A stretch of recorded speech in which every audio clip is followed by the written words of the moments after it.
Salut l'équipe, on se retrouve pour la dernière du coup vidéo de ces compétitions européennes. Après la Ligue Europa Conférence, la Ligue Europa, on termine bien évidemment en feu d'artifice avec la LDC. La LDC, au final, il n'y a pas eu, enfin si, il y a eu des surprises, mais quasiment tous les gros clubs sont encore à capacité de passer. Donc encore une fois, c'était peut-être mieux de jouer les qualifs ou de les prendre les qualifs, tout simplement, dans les matchs les plus intéressants pour les matchs retour. Il y a quand même pas mal de matchs serrés. Il y a quoi? Il y a eu Dortmund qui a écrasé le Sporting. Moi, je pensais que le Sporting aurait été en moyen de marquer un minimum un but contre ce Dortmund. Au final, c'est un match que je n'ai pas joué, donc je m'en tamponne un peu. Paris est passé, le BTTS City Real est passé tranquillement sur pas mal de matchs. J'étais pas loin du score exact, je suis deg, hein. Parce que City Real, il y a eu un but dans les arrêts de jeu. Bruges Atalanta, but dans les arrêts de jeu. Juve, il y a pas eu 2-0, il y a eu 2-1. Le Milan, j'étais à côté de la plaque. Monaco, à côté de la plaque. Au final, je suis parti sur une victoire de Benfica à la mi-temps. Parce que j'ai vu que Monaco ne jouait pas et a décidé de passer totalement à côté de ce match-là. J'ai pas compris pourquoi ils ont pas joué, clairement, ce match-là, même si encore une fois il y a eu des problèmes d'arbitrage. Benfica aurait dû finir à 10, Al-Musrati qui se plaint même pas, il se prend un deuxième jaune. Ouais, comme encore et toujours, hein, j'ai envie de dire, malheureusement pour eux. Et le Celtic Bayern, l'over de 5 est passé.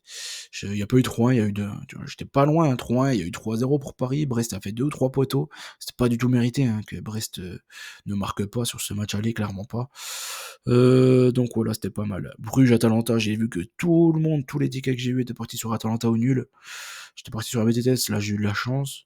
Au final, je l'ai pas joué, donc je m'en tamponne aussi, mais bon, j'avais quand même de la chance pour ceux qui m'ont suivi ici.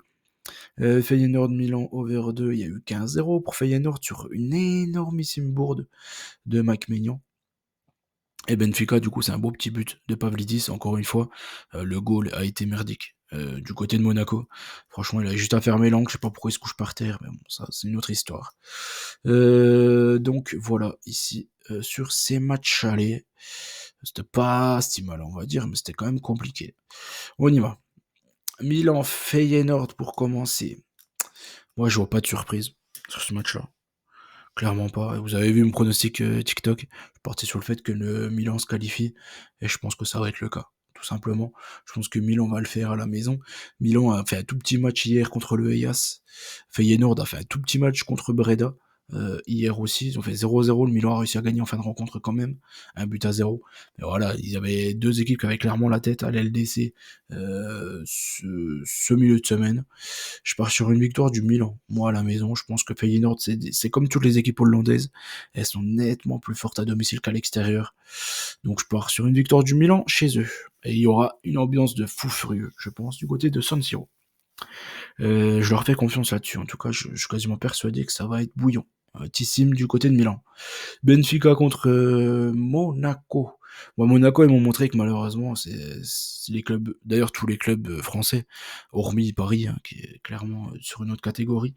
Même si l'OM, moi, ils me font plaisir en ce moment, mais pareil, pour moi, ils ont pas le niveau de la LDC. Encore pour le moment, peut-être l'année prochaine, ça ira mieux avec quelques petites recrues, on verra. Mais les clubs français n'ont pas le niveau. Ouais, tout le monde était content, voilà. 16e, 8e, au final, ils sont pas le niveau, quoi. Le championnat portugais, je crois qu'il a jamais été aussi faible depuis X années. On arrive encore à ne pas avoir d'allure et à ne pas passer, même pas gagner à domicile contre Benfica. Franchement, je trouve ça triste, très triste. Mais bon, en tout cas, toujours est-il que là, je vois une victoire du Benfica, je peux pas passer à côté, quoi. Monaco a fait un bon match hier contre Nantes, mais merci le carton rouge. Sinon, c'est pas ce qu'il y aurait eu comme résultat.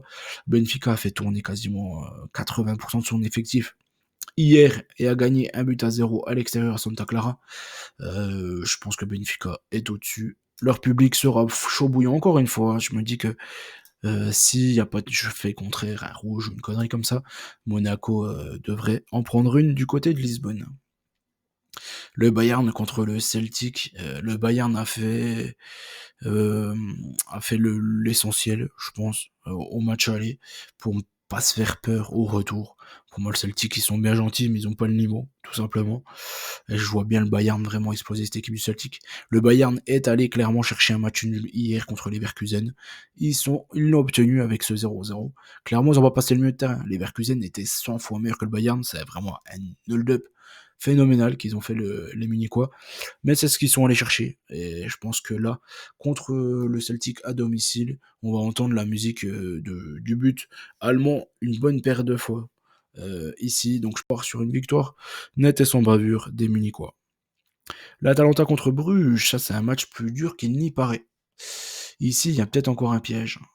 L'Atalanta, franchement, ils ont encore déçu hier. 0-0, ils ont fait. Bruges, ils ont fait 2-2, mais bon, en fait, ces deux équipes ont fait énormément tourner. Bruges, c'était quand même plus compliqué à l'extérieur contre. C'était qui déjà Saint-Tron, je crois. Et l'Atalanta, ils ont fait 0-0 à domicile contre Cagliari. Franchement, c'est triste à mourir pour eux. Moi, je me méfie de ce match-là. Je vous inviterai à en faire de même, quand même, tout de même. Je pense que l'Atalanta devrait quand même passer devant son public. Mais les joueurs de Bruges, ils sont pas si mal. Et il y a un joueur que moi j'adore, hein, c'est leur De Kuiper. Je suis totalement fan de ce latéral. Latéral gauche, là, je le trouve magnifique. Tout ce qu'il fait. Ses centres sont magnifiques. Même défensivement, il est bon. Moi, j'adore ce joueur. Je suis persuadé, mais vraiment hein, persuadé qu'il va partir dans un grand club cet été. Dortmund contre le Sporting. Là, je pars sur euh, Dortmund, hein. Je pense que le Sporting ne reviendra pas. Sporting hier qui a fait 2-2 contre Arouca, qui a eu encore des blessés en première mi-temps.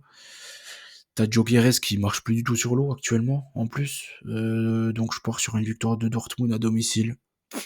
Mais vraiment, ils ont déjà plié l'histoire. Donc c'est un match inintéressant ici. Le Real contre City, je pense que là, les Citizens vont être obligés de se livrer. Et qu'est-ce qui n'est pas bon pour eux, c'est que c'est ce qu'aiment les Madrilènes, tout simplement. Ils vont pouvoir les prendre en contre-attaque avec leurs bip-bip qui sont devant là. Les Vinicius, les Rodrigo, les Mbappé.